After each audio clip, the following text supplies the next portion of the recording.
کا تم شکر ادا کرو کہ تم کو ہر ایک وہ چیز جو آپ دنیا میں یوز کرتے ہو، استعمال کرتے ہو، ان سبھی چیزوں کو اللہ نے دیا ہے. آپ کے رشتے، ماں باپ، کھانے پینے کی چیزیں، پانی، سمندر، آسمان، جنت، دوزخ، دنیا میں چیٹی، مطلب ہر ایک چیز جو آپ کی ضرورت کے لیے ہے وہ اللہ نے آپ کو دی ہے. تو آپ کون کون سی نعمتوں کا اس کا شکر ادا کرو کہ اس کا پورے معنی بہت لمبے ہیں، جو تھوڑا سا ہم نے آپ کو بتایا وہ اس کے یہی ایک معنی ہے.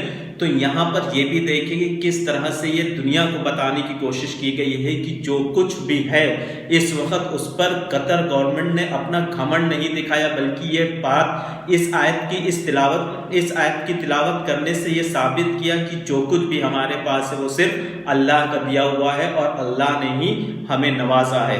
ایک اور بہت خوبصورت مومنٹ جو آپ لوگوں کے ساتھ شیئر کرنا چاہیں گے وہ یہ ہے کہ کس طرح سے فیفا ورلڈ کپ کے بیچ میں اسٹیڈیم کے اندر نماز ادا کی گئی ہے. تو چلیے اس نماز کو بھی دیکھتے ہیں آپ لوگوں کے ساتھ. اسٹیڈیم میں نماز کی جگہ کو نمایاں طور پر سب کے سامنے رکھا گیا ہے تاکہ غیر مسلم بھی اس کو دیکھ سکیں. اس ورلڈ کپ میں ڈاکٹر ذاکر نائک سمیت سینکڑوں مزید علماء کرام اور اسکالرز کو خاص طور پر اس ایونٹ کے اندر بلایا گیا ہے، جو کہ مختلف زبانوں کے اندر تبلیغ کا 2000 مقامی علماء کرام بھی ورلڈ کپ کے دوران تبلیغ کی دعوت دیں گے اور ملک بھر کی مساجد کے مؤذن کو تبدیل کر کے انتہائی خوبصورت آوازوں والے مؤذن کو مقرر کر دیا گیا ہے. تمام مساجد کو اسلامی میوزیم کے طور پر بنا کر کسی بھی غیر مسلم کو یہاں پر وزٹ کرنے اور کوئی بھی معلومات لینے کا اختیار ہے. تو آپ نے دیکھا نماز بھی اسٹیڈیم کے اندر پڑھی گئی. یہ ساری چیزوں کے ساتھ ایک چیز اور بہت زیادہ ہم امپورٹنٹ بتانا چاہیں گے اور دکھانا بھی چاہیں گے کہ دنیا جاپان کو سب سے زیادہ اچھا ڈسپلن کیوں مانتی ہے. ابھی یہ چیز آپ کو قطر میں دیکھنے کو ملی اور یہ پوری دنیا پہلے سے بھی مانتی آ رہی تھی. اسی لیے جیپنیز پوری دنیا میں اپنے کام کے لیے جانے جاتے ہیں، اپنے پرفیکشن کے لیے جانے جاتے ہیں، اپنی ڈسپلن کے لیے جانے جاتے ہیں. قطر کے اندر کچھ ایسا ہوا اس اسٹیڈیم کے اندر جب جاپان اور کوریا کا میچ ہو رہا تھا تو جب اسٹیڈیم پورا خالی ہو گیا تو خالی ہونے کے بعد جاپان کے جتنے بھی بوائز تھے وہاں پر موجود تھے، انہوں نے پورے اسٹیڈیم کی صفائی کی.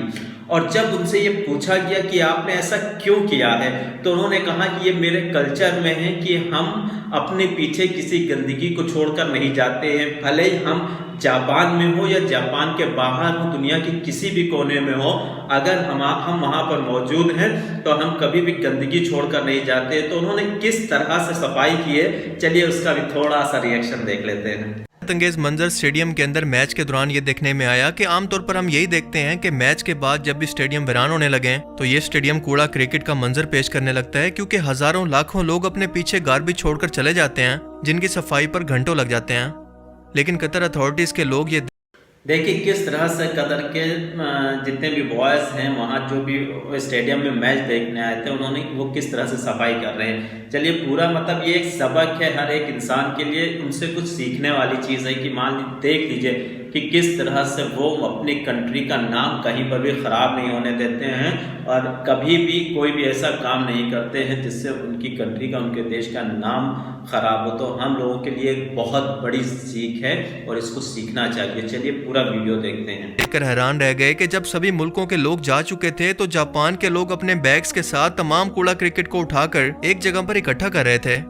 ان سے سوال کیا گیا کہ کیا آپ یہ کیمرہ میں آنے کے لیے یا دنیا کو دکھانے کے لیے ایسا کر رہے ہیں؟ ان کا کہنا تھا کہ نہیں، یہ ہم جیپنیز لوگوں کا کلچر ہے کہ ہم اپنے پیچھے کوئی کوڑا کرکٹ نہیں چھوڑ. دیکھیے کیسے ایک عربک بوائے نے پوچھا بھی تھا کیا یہ کیمرے کے دیکھ کے کر رہے ہو، کیمرے کی وجہ سے دیکھ رہے ہو، تو اس نے بہت کلیئر کہا کہ نہیں، کیمرے کی وجہ سے نہیں، یہ جو ہے ان کے کلچر کا حصہ ہے. مانو ہم ابھی بھی وہی کر رہے ہیں. دوستو یہ چھوٹا سا ایکٹ یہ ثابت کرتا ہے کہ جاپانی قوم کو یوں ہی دنیا کی مہذب ترین قوم نہیں کہا جاتا، بلکہ ان کے اخلاقیات اور کلچر دنیا کے اندر ایک مثال ہے. پر افسوس کہ یہ وہ تعلیم ہے جو کہ اسلام. تو دیکھ لیجیے آپ لوگ کس طرح سے ان لوگوں نے اپنا مطلب ایک مثال قائم کر دی کہ دوسرے کنٹریز میں بھی جا کے اور کس طرح سے انہوں نے صفائی کی ہے، کلین کی ہے. سیلیوٹ ہے ایسے لوگوں کو. ان لوگوں کو تو واقعی میں ان سے سیکھنے والی چیز ہے. امید ہے کہ یہ سارے مومنٹس آپ لوگوں کو بہت زیادہ پسند آئے ہوں گے. اگر پسند آئے تو لائک اور سبسکرائب ضرور کریے گا. اسی طرح کے ویڈیوز ہم آپ لوگوں کے ساتھ شیئر کرتے رہیں گے. آج کے لیے اتنا ہی. Thank you very much.